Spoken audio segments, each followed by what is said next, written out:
Friend, on a scale of 1 to 10, how much do you trust yourself? Like, are you ready to take on every new day, or are you terrified of what tomorrow will bring? Or are you somewhere in the middle? This month, we have been talking about listening to our intuition and skillfully using our discernment. And before, we've talked about decision making and at another time, self trust. These sound like different things, but when we bring them into practice, they are really intertwined pieces of the same process. Because when we slow down enough to practice discernment and really listen for our intuition, we make decisions that are aligned with our overall well being and we begin to build self trust. Let's talk about it. Hello, and welcome to Torches, Yoga, and Mindfulness. I'm Lauren, and I'll be your coach.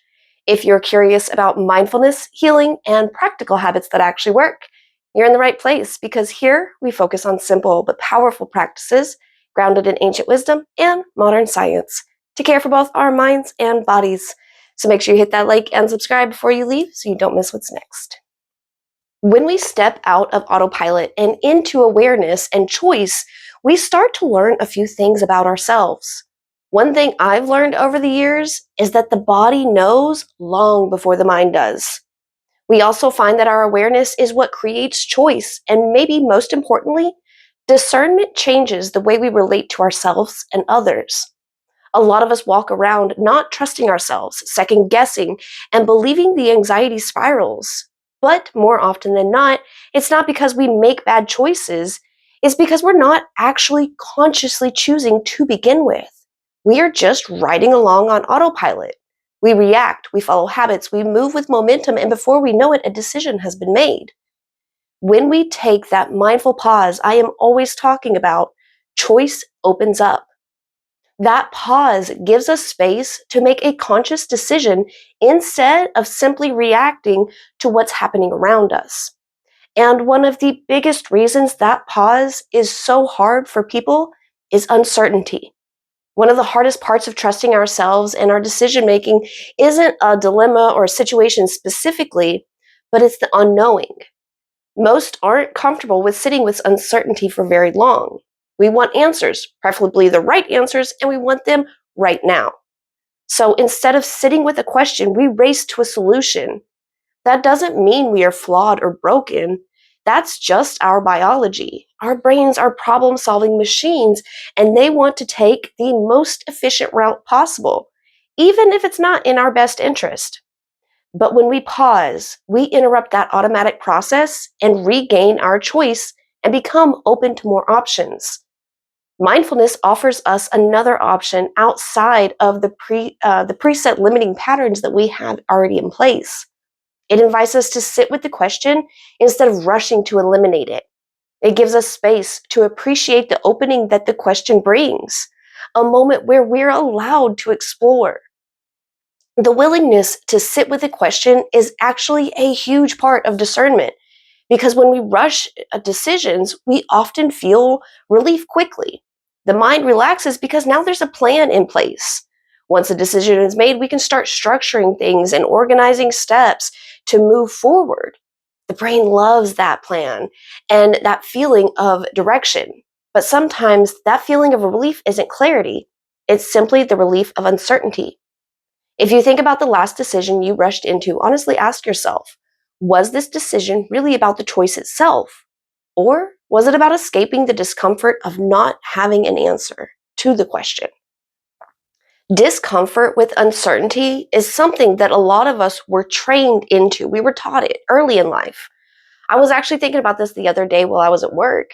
Do you remember like your middle school and high school teachers telling you things like, I'm preparing you for the real world, or you can't turn things in late in the real world, or you can't go back and redo and make changes in the real world.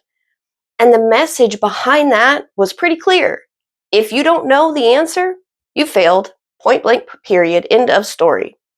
I remember I had this one math teacher, and she was my teacher for 8th grade geometry and 9th grade algebra. Now, I was an honor student, go Sigma Alpha Pi, but not for maths. They are not my friend, and I'm pretty sure she hated me, but she loved to say, You're not going to be carrying around a calculator in your pocket in the real world. Ma'am, I bet you feel pretty silly now. But I digress. Real life rarely is that rigid. I completely understand there are professions where the stakes are incredibly high, like surgeons and people who deal with explosives, firefighters, or anybody who is doing like underwater work. Those come to mind first. But in my experience in corporate America, things are not life or death like that. Some people try to carry that stress like it is and perpetuate it through the company's culture, but I am not hopping on that ride with them. And really, like at least once a month, I am sending out an email saying something along the lines of, please see the corrected form attached here. And yes, usually for me, it's a math related error, but hey, at least I'm aware of my strengths and weaknesses. Emails can be resent, forms can be corrected, conversations can be renegotiated, and things can be clarified. We absolutely can pause, adjust, and try again. So while it's drilled into us as adolescents that the idea of not knowing is a failure, that doesn't really hold up in the real world. And that's something we need to unlearn as adults. Not knowing something simply means there's something to learn, and learning opens doors. It may come as no surprise to y'all that I feel like I'm that random fact friend. Like my friend might say, oh, I'm so tired today. And I'll respond with something like, did you know snails can sleep for 3 years? Or maybe they'll be having a snack, and I'll make sure to let them know that their banana is slightly radioactive, or that their McDonald's fries have 19 different ingredients, most of which are bad for us. But only here in the US and maybe some other countries, because I think like the UK gets like a simple 4 ingredient fry. But anyway, I didn't say they were fun facts. I just said they were random. But learning and staying curious opens doors. And I don't just mean curious in the mindful sense, but just objectively curious about your world around you. Continuous learning improves our memory, fosters neuroplasticity, and helps delay the onset of things like dementia and Alzheimer's. Learning has also been shown to increase confidence, emotional resilience, and reduce stress. So let staying curious be a new practice you implement into your routine. My middle school teacher was wrong, and we are fortunate to live in a time where we have access to more information than we could ever read right in our pockets. Friend, Google everything. Just look it up. But to get back to our discernment and self trust, another piece that makes decision making complicated is the way we've been taught to separate our logic and emotion. A lot of us were raised with the idea that logic is reliable and feelings aren't. We're told to be rational, don't be emotional, and to just think it through. And what ends up happening is we start believing that feelings are distractions instead of information. But feelings are data too. They carry signals about what matters to us and show us where our boundaries are. Our feelings reveal when something feels aligned or misaligned with our well being. And when we ignore those signals, they don't just disappear and go away and we can go on happy about our lives. They settle in deeper. They influence not just our decision making, but also our stress and anxiety and our confidence levels. And that's where our discernment comes in. Discernment isn't about choosing logic over feelings, it's about learning to listen to both.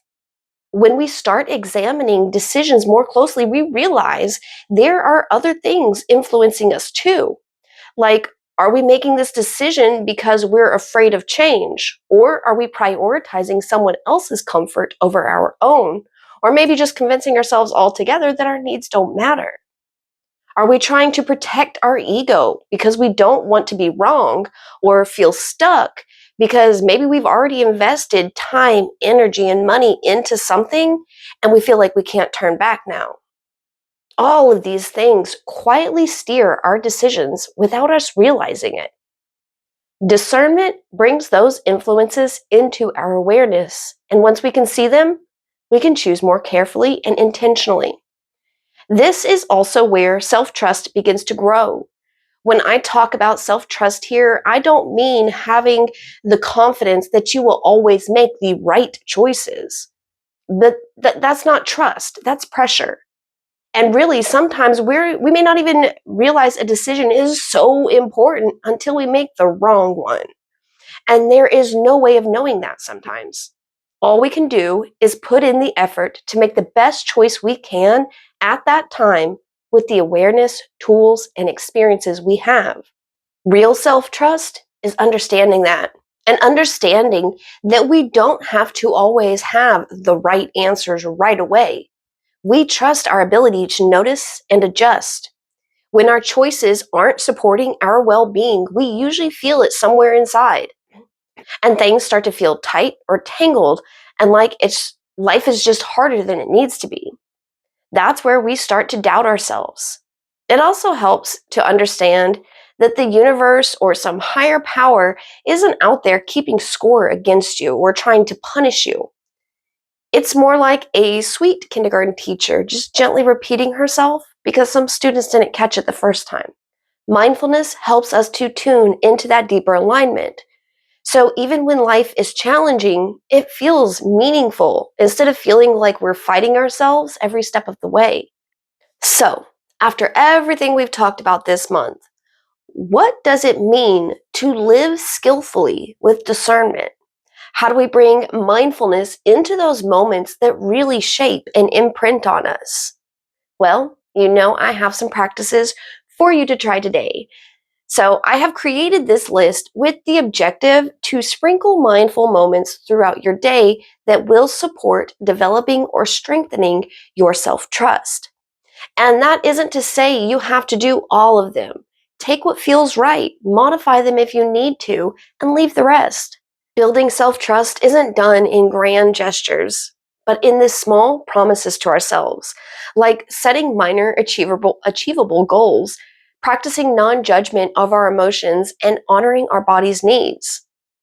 Before we get into the scheduled practices, like a morning gratitude check-in or a lunchtime breath break, I do want to talk about a couple of things that aren't like a specific part of your day, like morning or meal times, but just kind of as they come up throughout your day. Number one, it sounds silly, but it's actually number one. When you need to use the restroom, step away then at first. Don't keep putting it off. When we don't and we ignore the signal from our body and we keep busy or keep distracted or even doing things for others, we send that message to our body that we aren't listening to it and it can't trust us to take care of its basic needs. So when you need to go, go. You're telling your body it's safe and in good hands. And that can go for all of our physical needs. When you need a drink, get one. When you're hungry, have a snack. When you've been pushing yourself for the last 12 hours to get everything done and you're exhausted, go to bed. So, number one is tuning into our physical needs.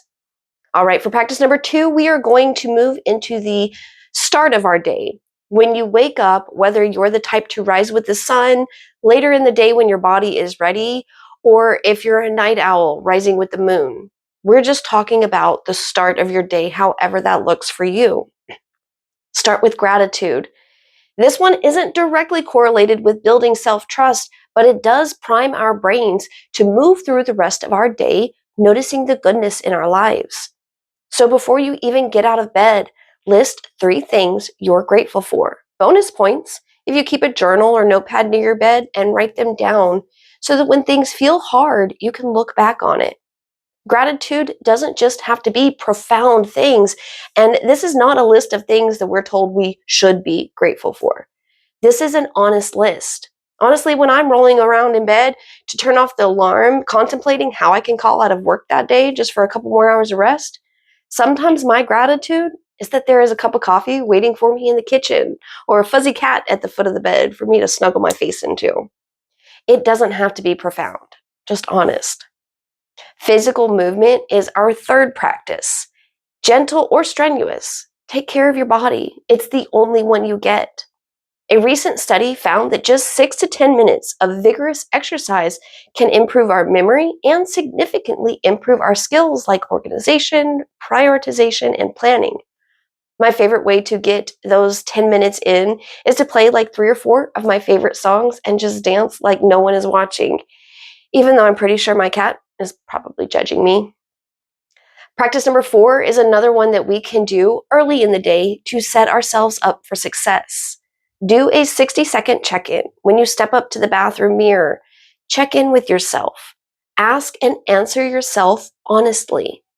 How am I feeling today? Maybe you do a quick body scan to notice, not fix, but notice any areas of tension or ease. Ask, what do I need today? Maybe some days are going to be hard and you need some comfy, simple clothes just to kind of have one less thing to worry about.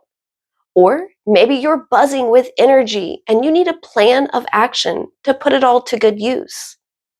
And then we ask, what is one thing I want to accomplish today? Maybe there is something you're working on or something you've been procrastinating on. Or maybe you want to manage to work in a 5-minute meditation later in the day. However it feels right for you, just a 60-second check-in. Okay, now we're awake and primed for a good day. My next practice for you, number 5, comes at our meal times. Breakfast, lunch, dinner, or snacks, and it's one of my favorites, savoring.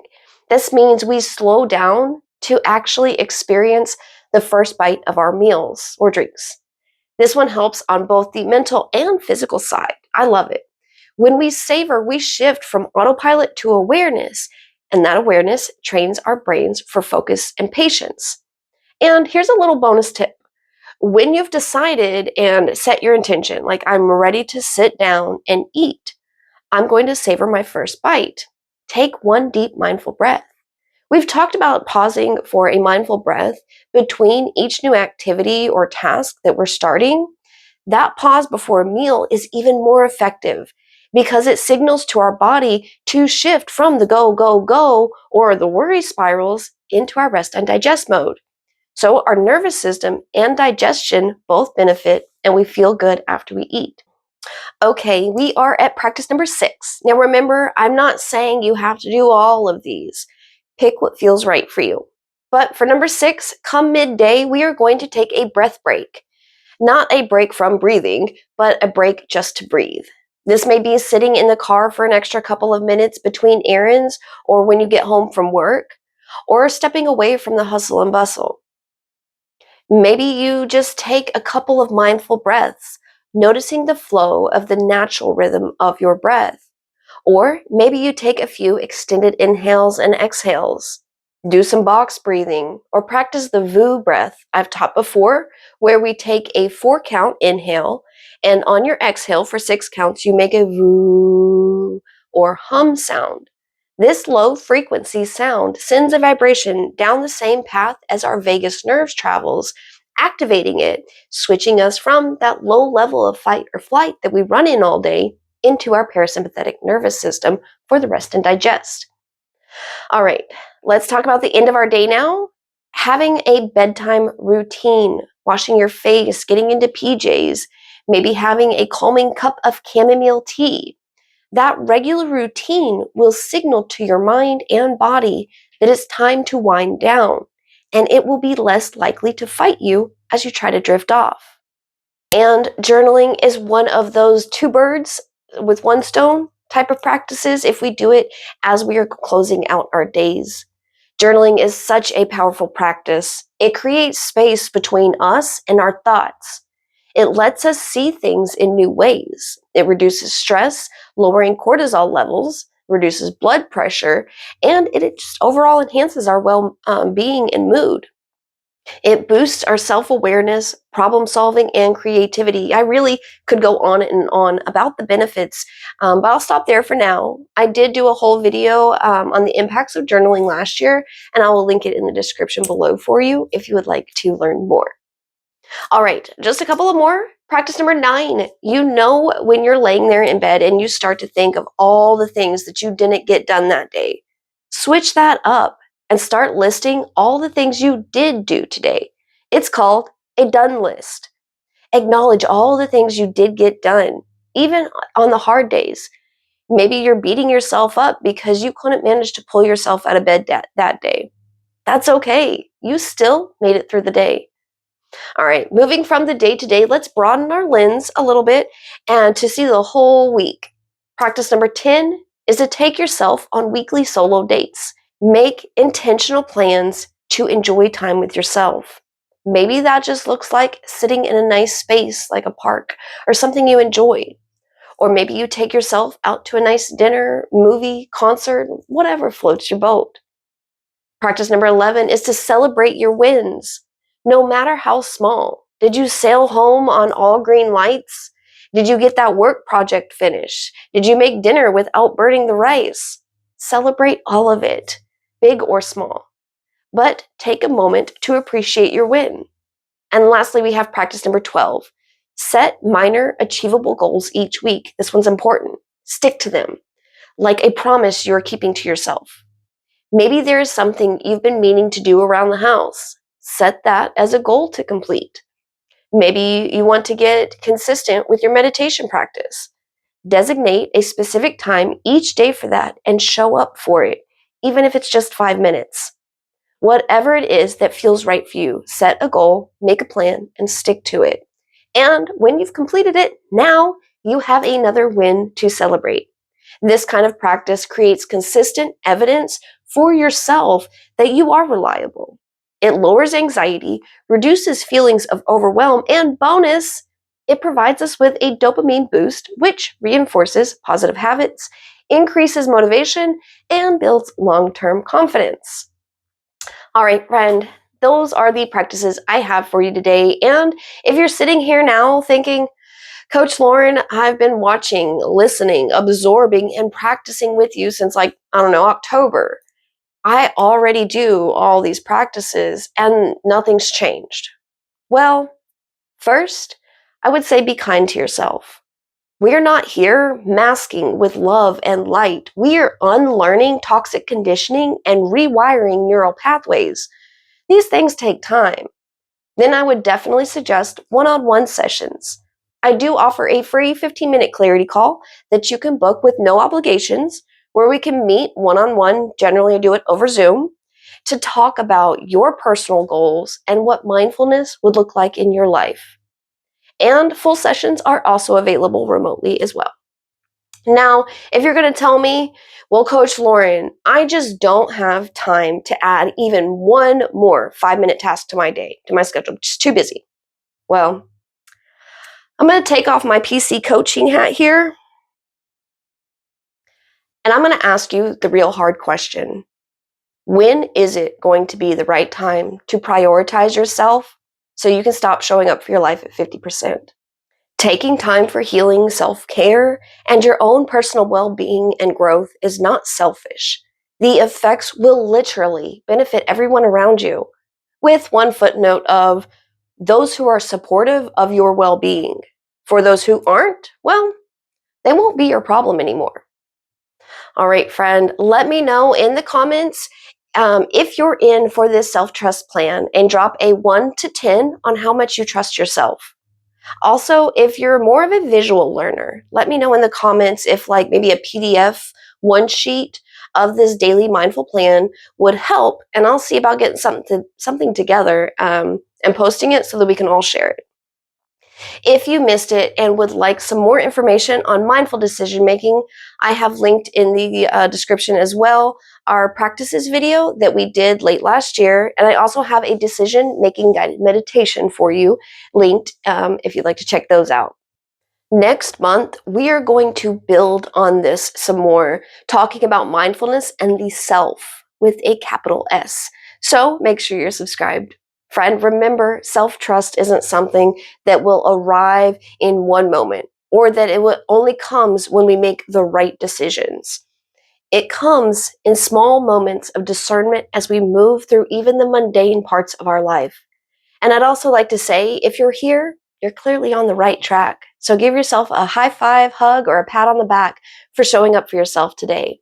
And thank you for sharing that moment with me. Stay present, stay kind to yourself, and I will see you soon.